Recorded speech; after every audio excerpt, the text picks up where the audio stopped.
Hey guys, this is Warhawk Beyond 2040 and welcome to another edition of the Wrestling Discussion Series.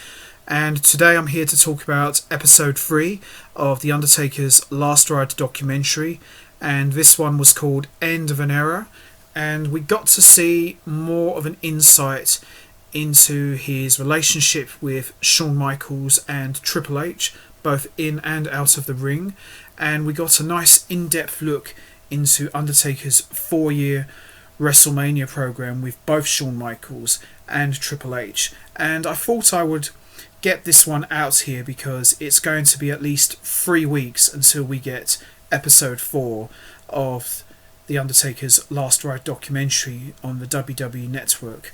The next episode is scheduled to be shown on June 14th, so we've got to wait at least 3 weeks for that episode. So I don't mind waiting. Trust me, I believe it will be more than worth the wait, because I know that the next episode is going to talk about that disastrous match with Goldberg at Super Showdown, but that's going to be for a whole other conversation for another time. So with that all said, let's get right into it. So this episode pretty much picks up where we left off at the end of episode 2. Undertaker made his return at WrestleMania 34 against John Cena, and he trained like a wild man, and he even said that I trained for a 30-minute match, but I was outside for half of that time, so it's not really the match I wanted to walk away from. And throughout this episode, Undertaker is on a quest to find that one moment, that one perfect match where he says, "That's it, I'm content, I'm done, I'm ready to walk away." So we get to see throughout this episode Undertaker's trying to look for the perfect send-off for his legendary career.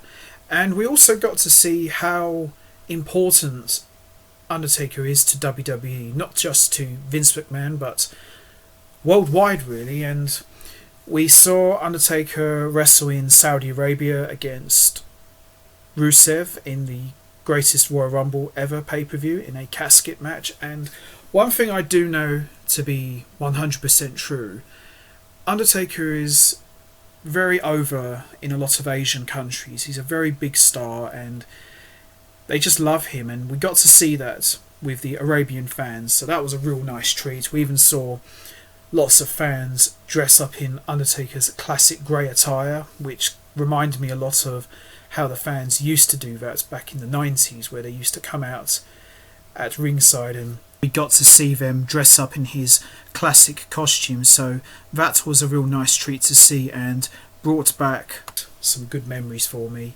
And we also saw Undertaker wrestle a match in Madison Square Garden where he teamed up with Roman Reigns and Braun Strowman, and they took on Elias, Baron Corbin and Kevin Owens. And you can see how much MSG has been so important to Undertaker, not just his career but his life. And there was a cool shot of the garden where it was lit up with purple lights, so that made for a really nice visual. And Undertaker has had a lot of great history in Madison Square Garden. He made his big return at Survivor Series in 1996 against Mankind when he ascended down to the ring with these massive Batman-like wings. We also saw him wage war with Stone Cold Steve Austin at SummerSlam in 1998 at Madison Square Garden as well.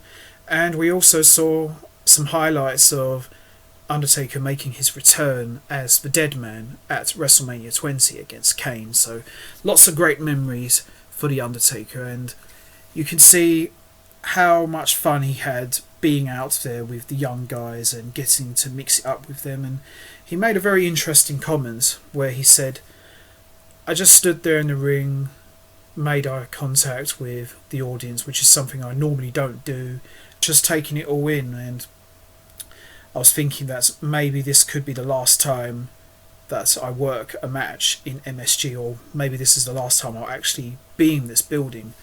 That turned out not to be the case, because he would make his return the following year, but he didn't wrestle. He just came out and cut a promo and got to mix it up with Sami Zayn in a very hilarious segment. So, although that would be the last time Undertaker would wrestle in MSG, it wouldn't be the last time he would make an appearance.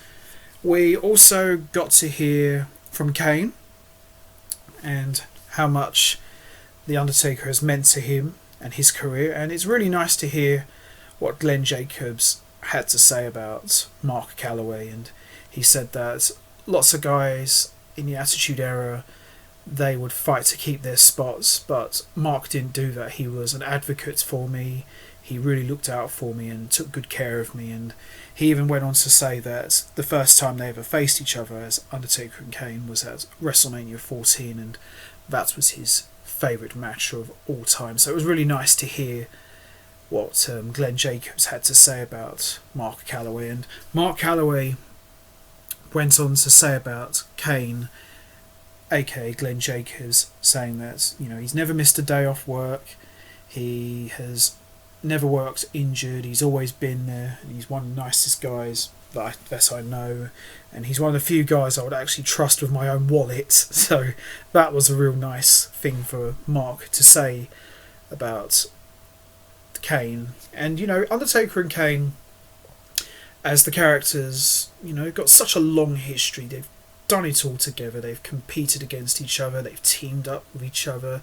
And, you know, a big part of my wrestling childhood was Undertaker and Kane. You know, they're such larger than life characters in the ring, but outside of the ring, Mark Calloway and Glenn Jacobs are two of the nicest guys you'll ever get to meet, and there's just tremendous human beings, and that really resonates throughout this documentary, and we got to see that yet again. So it's nice that these two had good things to say about each other, because I truly believe that if not for the Undertaker, we wouldn't have Kane.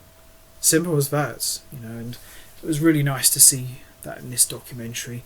Also, the match with Triple H in Australia, which was dubbed The Last Time Ever. Yeah. I've actually watched the match. It was okay. It wasn't fantastic. I don't think it was as good as their WrestleMania matches. But we saw it here, and the way they edited it, it looked like it was an epic match, but I've actually seen it. It wasn't terrible, but I don't think it was as good as their earlier matches, and that was used more to set up the tag team match at Crown Jewel with D-Generation X and the Brothers of Destruction. But I'll get to that in a moment. We also got to hear about the 4-year WrestleMania program with Triple H and Shawn Michaels. In my honest opinion, I still say the first match, Undertaker versus Shawn Michaels at WrestleMania 25, is the greatest WrestleMania match of all time. I challenge anyone to try and change my mind. That's my opinion, and I'm 100% sticking with it. And it's more than just special to me that two of my favourite wrestlers of all time got to have a classic at WrestleMania, but it was the final WrestleMania that me and my friend watched together, as he sadly passed away a few years after because he was terribly ill. But that match means more to me than just, as I said, two of my main boys going at it, but I got to watch it with my best friend as well, so that match will always have a very special place in my heart. We got to hear Undertaker talk about Shawn Michaels, and it's no secret, we've heard this story countless times. Shawn Michaels was an absolute nightmare back in the 90s outside of the ring, and Undertaker said, I was not a fan of Shawn Michaels, I couldn't stand him, but I loved working with him in the ring because he and I had amazing chemistry, and they did. You know, it's kind of interesting that two guys who didn't like each other, were the complete polar opposites, would have such great chemistry and have so many fantastic matches together. I mean, they had 3 great matches in 1997 to 1998. I still say their first Hell in a Cell match is the best Hell in a Cell match of all time, period. The casket match was decent. I liked it a lot, but I think the Hell in a Cell is a little bit better. And we got to hear about the WrestleMania 25 match. We also got to hear about the WrestleMania 26 match where Shawn Michaels put his career on the line and retired. So that was a really good insight to that. And to hear Undertaker say that, I wish I could have that clarity that Shawn Michaels has, where I wrestle my final match and say, I'm done and I'm at peace. So it was quite interesting to hear Undertaker say that, because we know Undertaker is looking for that perfect match to retire on. And Shawn Michaels, like him or not, he did stay to his word. He stayed out of the ring. He stayed retired for 8.5 years. Not many guys can say they've stayed away from the ring that long. And we got to hear about his relationship with Triple H, how they first met. As we all know, Triple H came into the company in 1985 as Hunter Hearst Helmsley, and he was working his posh blue blood gimmick, and they got to meet each other, and there was a mutual respect there already. And one thing I did like regarding Taker talking about his relationship with Triple H was we got to hear about Triple H hooking up with Stephanie, and he explains that when I started seeing Stephanie, the first person I went to for advice was Mark, and he just told me straight, screw the haters, you know who you are, you know what you contribute to the business, you have nothing to prove to the fans or to me, follow your heart and go for it. Best advice you could give to anyone, and to hear that from Taker, that just shows you the kind of man that he is. WrestleMania 27, their no holds barred match, I thought it was good. I think that was probably the only good match of WrestleMania 27. I can't think of any other good matches that were on that card except that one, so that was very, very good. The Hell in a Cell match with Shawn Michaels, the referee, I watched that live. Excellent match. The image of the three of them standing on the stage, embracing, absolutely beautiful image. You can never ever top that moment. I do feel maybe Undertaker should have retired after that, because I can't think of any better way to wrap up a legendary career like Taker's than that right there. He went 20-0. It was a fantastic match. He was still putting on good matches at that point, and yeah, I would have walked away from that if I was him, but we all know that didn't happen, because he came back the following year and wrestled at WrestleMania 29 against CM Punk, which in my opinion was the last classic WrestleMania match that Undertaker delivered. But it is what it is. What can I say, really? So we get to Crown Jewel in Saudi Arabia. D-Generation X versus the Brothers of Destruction.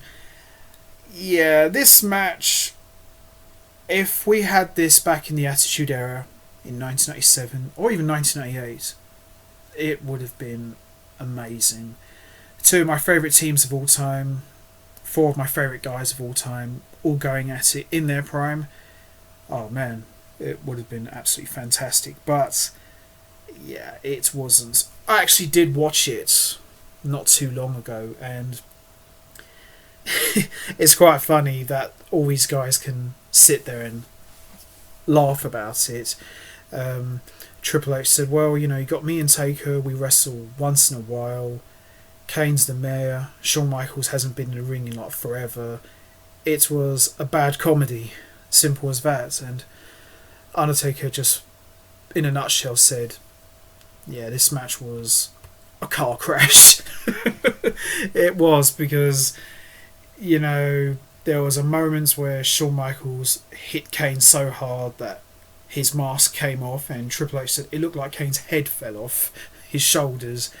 Yeah, it was just botch after botch. I saw the pedigree on Kane. It was just terrible. It was just a bad day at the office. And as I said, had this match taken place 20 plus years earlier, we would have been having a completely different conversation.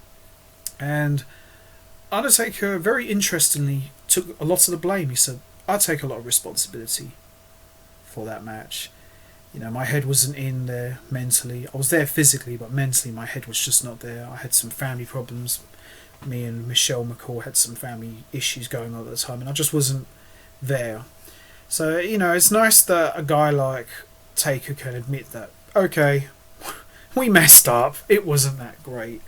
And, yeah, I would love to have seen that match, but I'm afraid it was 20 years too late. But, what can I say, really? It is what it is. But we also got to hear from good old JR as he went on to call The Undertaker an aging gunslinger, and Father Time waits for no one.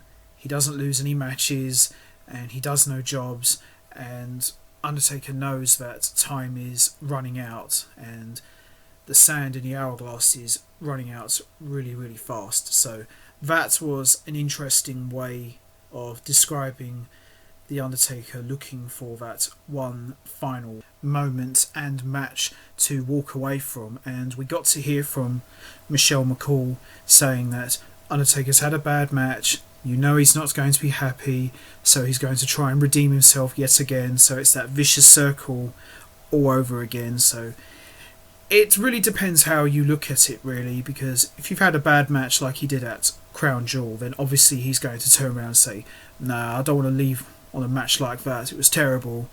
And I can kind of see where The Undertaker is coming from, because he's such a prideful man and he doesn't really want that last image to be what the fans remember him for. So I can understand where he's coming from. And even Batista, he was saying that he's just going to keep putting his body on the line time and time again until someone eventually turns around and say to him, enough now, that you don't have to do it anymore. So it is very interesting to hear what other people think about Undertaker looking for that final ending, but I really hope he does find it. So we're just going to have to wait and see really what happens. But overall, I really enjoyed episode 3 a lot. It was really good to hear about the 4-year WrestleMania program with Shawn Michaels and Triple H, and how much those 4 matches mean to The Undertaker's career.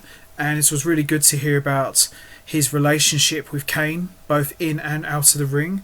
And I'm really looking forward to episode 4, where they're going to talk about that disastrous Goldberg match at Super Showdown. So that should be a lot of fun and very interesting to hear.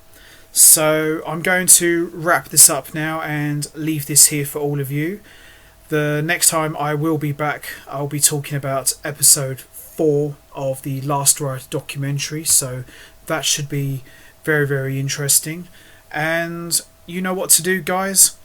Hit the like button, hit the subscribe button, leave your thoughts and comments down below, and I want to hear all your thoughts about what you thought of Chapter 3 of the Last Ride documentary, and I will see all of you next time. So till then, take care everybody and stay safe.